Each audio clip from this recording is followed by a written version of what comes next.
ព្រះពុទ្ធគាថាគាថាធម្មបទ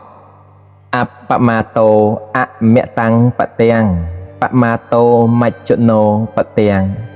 អបមត្តាអ្នកមយយន្តិយេបមត្តាយថាមតាសេចក្តីមិនប្រមាទជាផ្លូវនៃសេចក្តីមិនស្លាប់សេចក្តីប្រមាទជាផ្លូវនៃសេចក្តីស្លាប់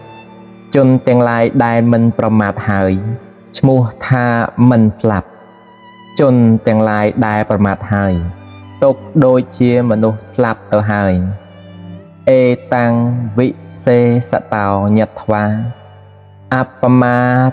តមហិបណ្ឌិតាអបមាតេបមោតន្តិអរិយាណੰតោ